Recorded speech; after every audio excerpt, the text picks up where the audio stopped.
Buenas tardes, mi nombre es Ana Gabriela Mantilla, soy estudiante de Geología de la Universidad Industrial de Santander y junto con Jason Mauricio Carrillo hacemos parte del semillero de investigación de patrimonio geológico de la universidad. Hoy pues les vengo a presentar una metodología para cartografiar cavidades subterráneas en 3D aplicado a la Escondida y las Alsacias, que son dos cavidades que se encuentran en Zapatoca, Santander.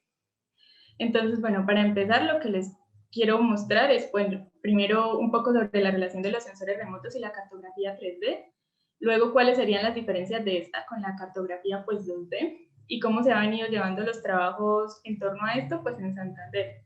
Luego pues la metodología, que es el objetivo pues de esta presentación, los resultados, una discusión sobre las ventajas del método y pues la precisión, y pues finalmente conclusiones y referencias. Entonces, bueno, para empezar, cuando se va a hacer una investigación pues enfocada al EndoCars, se debe hacer un mapeo o un levantamiento pues topográfico de la cavidad. Entonces, con eso pues se describen las geoformas, la ubicación espacial de cada uno de los elementos, etc. Sin embargo, pues las cuevas y las cavernas no se benefician ni del sistema global de navegación por satélite, ni de la ortofotografía aérea, ni de los sensores LiDAR aerotransportados, por lo cual pues ha sido necesario desarrollar algunas técnicas que permitan hacer ese levantamiento topográfico. Entonces, algunas de esas son, por ejemplo, el escáner láser y la fotogrametría, que pues se han venido usando ampliamente. Sin embargo, son técnicas que en muchas ocasiones son bastante costosas y no son asequibles para todas las personas, por lo cual pues se han tenido que desarrollar nuevas técnicas que sean pues de menor costo. Entonces, bueno,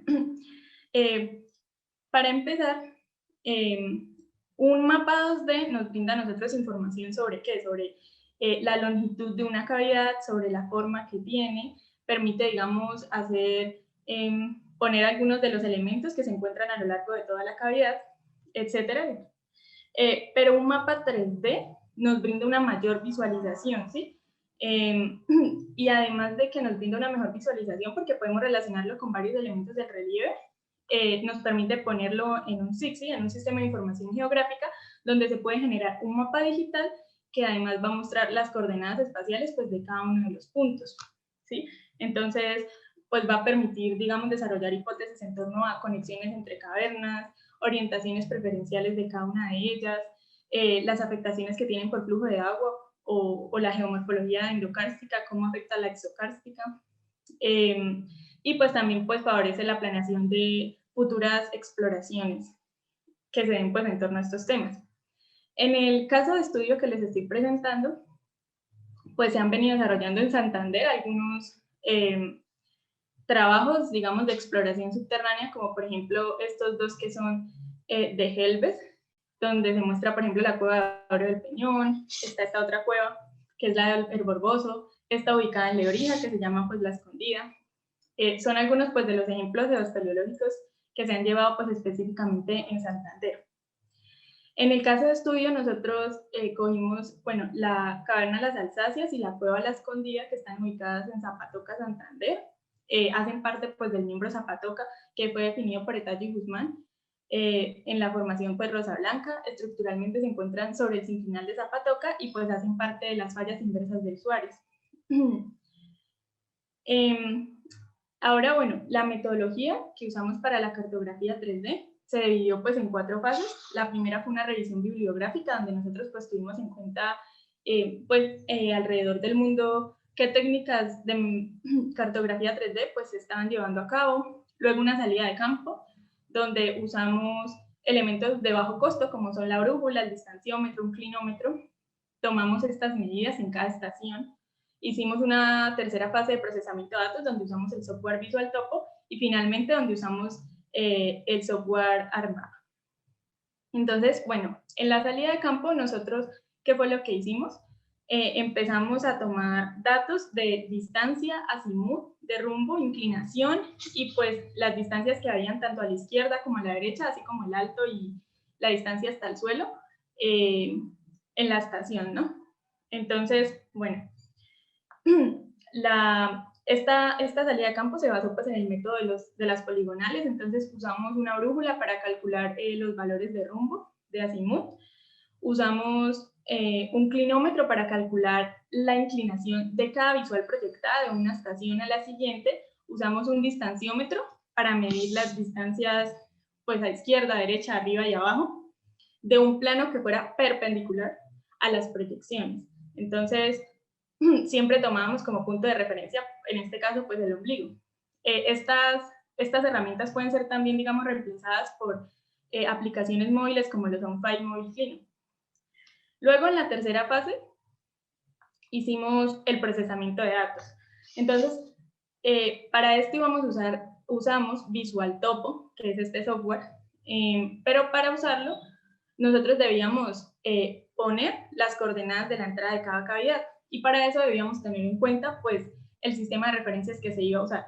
Sin embargo, este software cuenta con un limitado sistema de proyección, entonces está de alguna manera relacionado con el software Converse. Entonces, se usa el software Converse, donde nosotros acá añadimos la proyección que vamos a usar, que en este caso es el Universal Transversal Mercator Zona 18 Norte, pues para Colombia, y cuando una lo añade, automáticamente se añade el software Visual Topo.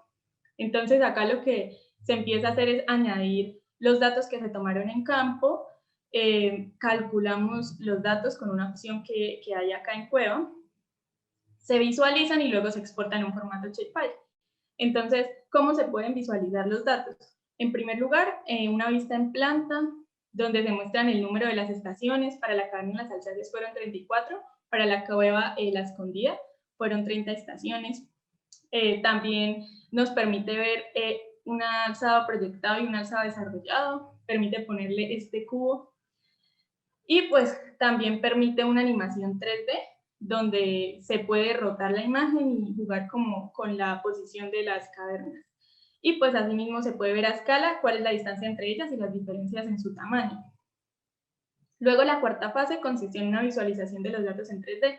Entonces lo primero que se hizo fue descargar un modelo digital de elevación a los PALSA, que fue de resolución espacial de 12,5 metros. Posterior a eso se usó el software ARMA, específicamente una aplicación que tiene que se llama ArcSync. Entonces lo primero que se hace es establecer el sistema de coordenadas del proyecto, que en este caso va a ser el UTM 18 Norte. Y pues los resultados que obtenemos son, primero, el software Visual Topo nos permite dar algunos resultados cuantitativos acerca de, por ejemplo, la longitud de la cavidad, el volumen, el número de estaciones, etc. Con el software ArcSync, nosotros pudimos hacer un bloque diagrama donde se muestra toda el área de estudio de Zapatoca, y pues podemos visualizar las cavernas. Entonces, por ejemplo, en este caso están acá, se puede jugar con las capas de información que se añaden. Entonces, por ejemplo, en esta se añadieron drenajes no solamente dobles, sino también sencillos, vías, hasta curvas de nivel. Se pueden añadir también imágenes satelitales para mejorar la visualización de cada una de las cavernas. Y pues se pueden observar bajo tierra, ¿sí? Entonces, esta es la caverna Las Alsáceas y esta es la Cueva La Escondida, y pues así es como se observan tridimensionalmente en el software. Finalmente, una se pregunta cuál es la precisión de esta metodología, ¿sí? Entonces, cuando se hacen levantamientos topográficos, hay cierto porcentaje de error que se debe a la dificultad del terreno, a los marcadores de referencia para identificar cada estación, a la calibración pues, de los instrumentos de medición y a error humano. Entonces, en este caso, el software Visual Topo permite hacer un porcentaje de error cuando se cierran las poligonales, pero en este caso, pues debido a la geometría de las cavidades no se hizo ese cierre, entonces no se calculó un porcentaje de error cuantitativo, ¿sí? Entonces, ¿qué se hizo? Se tomó como referencia una tabla que fue publicada en Gili en 2015, que es tomada de la Asociación de Investigación en Cuevas Británicas. Entonces, ellos tienen, digamos, esta clasificación, y nuestro trabajo se encontraría en un nivel 4C. ¿De qué depende esto? Primero, de las herramientas que se usan, que en este caso brújula, GPS, clinómetro, distanciómetro. Y segundo, se usa la premisa de que cada una de las mediciones se hizo en cada estación, ¿sí? Entonces, nos encontraríamos en una 4C que tiene pues una precisión de longitudes de 0,1 metros y de ángulos de 2 grados. Ahora, ¿cuáles serían las ventajas del método? Pues en primer lugar, este es un mapa geoespeleológico de la caverna de las Alsacias tomado de Zafra, y este fue el mapa 2D que hicimos nosotros de la Cueva de la Escondida.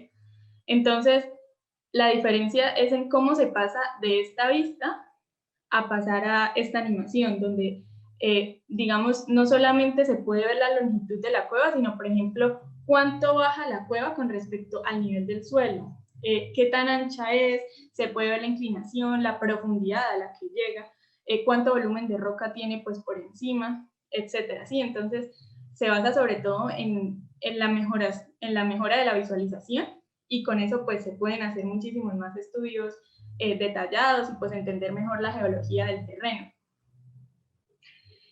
Finalmente, otra de las ventajas del método es que al estar en un sistema de información geográfica como lo es ARMA, se puede subir a la web. Entonces, este es el mapa del potencial kárstico que hizo Galvis en 2018, donde pues se pueden ver las unidades litológicas que tiene Santander.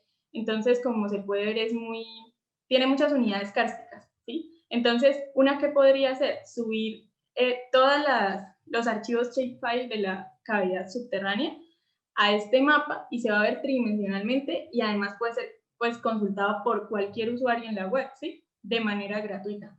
Y se puede ir complementando con muchos otros estudios que se hagan pues en otros lugares tanto de la región como pues del país, ¿sí? Y pues tiene la ventaja de que se puede relacionar con otras capas de información, como por ejemplo las vías, los drenajes, las curvas de nivel, se pueden aplicar filtros, imágenes satelitales, se pueden poner símbolos que identifiquen, por ejemplo, colonias de flora y fauna, zonas inundadas, etcétera, ¿sí? Entonces esa relación con el relieve pues amplía la interpretación que puede hacer el investigador. Y pues finalmente, las conclusiones. Entonces, en primer lugar, que la implementación de la topografía 3D en un SIC permite estudiar la geometría de las rutas de flujo bajo tierra, la visualización tridimensional del paisaje en su conjunto, tanto en superficie como pues en subterráneo, y eso se asocia a una base de datos que pues obviamente se puede complementar con otras capas. Los datos calculados con este método son confiables porque, bueno, se toman medidas en cada estación, y además se usan herramientas de uso común y de uso muy accesible, como son brújula, clinómetro, distanciómetro y GPS, y que además pueden ser hoy en día complementados o reemplazados por aplicaciones móviles. Y pues finalmente, que el almacenamiento de esos datos cartográficos en un SIG permite el análisis y organización de las capas de información y su respectiva visualización en mapas o escenas 3D. Y esto de escenas 3D es bastante importante porque usted puede jugar con el relieve en su conjunto, ¿sí? Entonces puede rotarlo, etc. Y pues esos resultados se pueden enlazar con diversas áreas de las geociencias, como la hidrología, la topografía, estratigrafía, entre otros. Muchas gracias.